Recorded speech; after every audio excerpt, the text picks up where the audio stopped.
Good morning, everybody. Thank you very much for coming. Not necessarily the most scintillating sounding topic, measurement and verification or data analysis, but it's nice to see so many people taking an interest in it. And if we pitch this as a way in which energy efficiency can be valued alongside some of the more glamorous approaches to reducing your carbon emissions, like renewable energy, then perhaps we start to see the value of good measurement. My name's Rathmell, and I work for a new company called Eves Insight Limited, and we are the only consultancy in the UK that is dedicated to the business of measuring energy savings, so actually evaluating how much energy you've saved through a particular intervention. And we have a particular way of doing that, which I'm going to talk about in a second. But I'm hoping to convince you in this short presentation that really is the missing piece of the jigsaw insofar as the UK's battle against carbon emissions is concerned. Okay. So who are Eves? We are the UK's only dedicated M&V consultancy. M&V is measurement and verification, which is the subject of this whole presentation, and that really is the discipline around evaluating exactly what an energy saving project has achieved. And Eves is a company with kind of 3 points to make, really. One is that energy savings in themselves are a clean source of energy, so just as valuable as green kilowatt hours that are generated by a wind turbine or a solar panel. The problem is that they're more difficult to measure. We also believe that there are sources of finance out there that could be unlocked, that could be freed up to invest in energy efficiency if we could measure a bit more effectively, a bit more reliably, the exact savings that have been achieved by a particular project. And finally, we think there's a need to bring a little more discipline into the way that energy savings are reported in this industry, because at the moment it's very easy for the supplier of an energy efficiency technology or service to frankly claim what they like about the performance of their technology, and it's very rare that anybody actually takes them to task over the level of savings that have been achieved. So we think it would be good for the market if there was a common approach to evaluating how successful energy efficiency interventions were. And that would be good for competition and would help people evaluate technologies and systems on a common basis. This is the problem, essentially, with energy savings. This is a meter, and if I put one of these on a wind turbine that I've attached to my roof, I can measure exactly how much energy that wind turbine is generating for me. If, on the other hand, I spend the same amount of money on upgrading my building to make it more energy efficient, I can't simply put a meter on those savings and measure exactly how much I'm saving, because that's a property of the way in which the building uses energy. But we're often told that the cleanest, greenest kilowatt hour is the one that you don't use. Well, that's all very well, but how can I measure what I haven't used? All I can measure is the energy that I have used by using a meter. So we need to have a standardised way of determining the avoided energy use. How much less energy have I used than I would have used had I not implemented this measure? And that sounds like a simple bit of thinking, but in our experience there's a lot of misunderstanding around the idea of actually what an energy saving really is. So for example, if I compare my bill this month to next month, or this month to last month rather, and it hasn't come down, and yet I've implemented energy efficiency measures, does that mean that those measures were a failure? Well, not necessarily, because perhaps the weather's changed or perhaps other variables have changed. But actually most energy efficiency projects are embarked upon without any consideration as to how we're going to evaluate the outcome and how we're going to learn whether this measure was successful or not. So we don't have a structured way of accounting for the fact that my business may have grown or perhaps in the current environment shrunk. I might have different weather conditions this month compared to last. I might have made more money or less money. I might have implemented multiple energy saving measures and I can't tell what's attributable to what. Or for that matter, I might actually be relying on the supplier of the technology to tell me how much their own kit has saved. And actually that's very common and not necessarily a very sensible thing to do for obvious reasons. There's a danger that that could become a self-fulfilling prophecy. This chart, and this is the only chart in the whole presentation, I hasten to add. This chart illustrates the idea of avoided energy use, of actual true energy savings. So we can see we're looking at 2 years worth of energy use here, maybe that's electricity or gas use.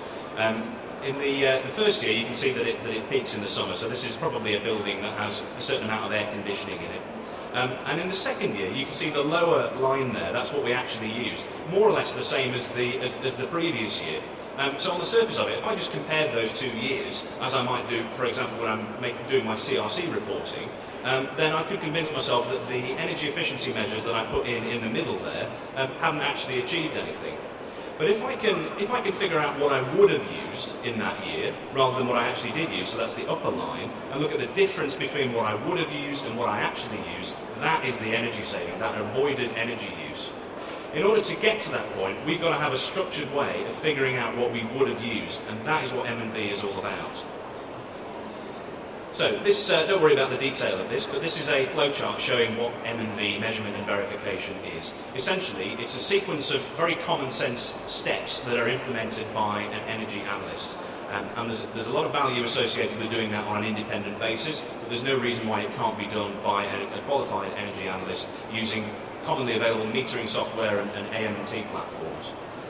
Essentially, what we're doing is a whole lot of common sense stuff that we all know about. We're baselining the energy use properly, and there are lots of systems that will enable you to do that. But then, crucially, before we go ahead and implement any kind of energy saving measure, we are writing what's called an M&V plan. So essentially, we're committing in advance to the way in which we're going to evaluate the outcome of the project. And I think you can see the advantages of that. If we wait till the end of the project and then try and figure out retrospectively how much we've saved, then that's a recipe for disagreement between the supplier, the customer, the funder, and any other parties that might have been involved with that project. So committing in advance to the methodology is one of the key steps in implementing M&V. We then go ahead and implement our measure, and then afterwards, after an agreed period of time, we evaluate how much we've saved, how much energy use we've avoided by implementing that energy saving technique. And if that slide looks a little bit familiar, then just a bit of history on Eves and the company that I work for. We were incubated by a company called Power Perfector, which is the company that your chairman works for. And Power Perfector are the only technology supplier in the country to have embedded this measurement and verification process in their own process. So they voluntarily sign up to have all of their projects evaluated using measurement and verification techniques, which makes them quite unique. But because the market is really missing this ingredient, this missing piece of the jigsaw, we felt there was an opportunity to take that to the industry in its own right. So Eves, my company, has been spun out of Power Perfector and now operates on an independent basis.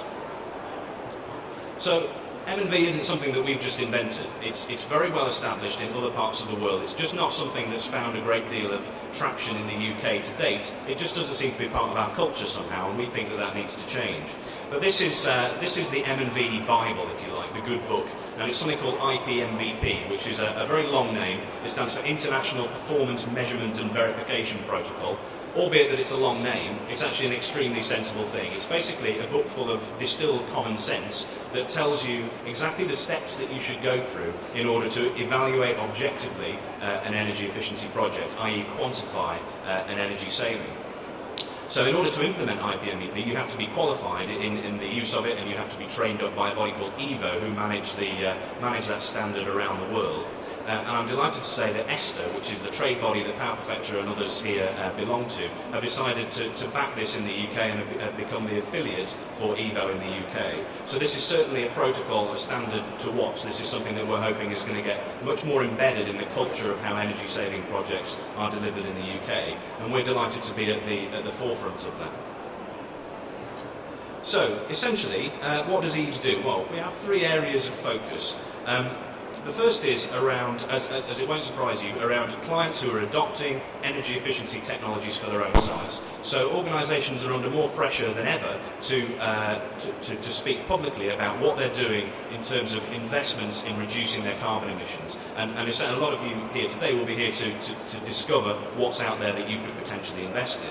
We believe that if you as a manager of a business and a director of a business are going to stand up at a board meeting or a shareholders meeting and say, yes, I've saved 12% by investing in these technologies or these services, you should have an auditable evaluation of those savings in order that you can stand up with confidence and make those claims. So IPMVP, structured M&V, provides the platform for getting to that point, giving you auditable evidence of the savings that you've achieved. Not just evidence of your overall footprint, although that is extremely important. And that leads us on to the second major area, which is energy performance contracts, or EPCs. EPC is confusingly also the acronym for Energy Performance Certificates, but when I say EPCs we mean Energy Performance Contracts. And what we well, I'm going to come on to a little bit more about what we mean by that for the uninitiated in a second.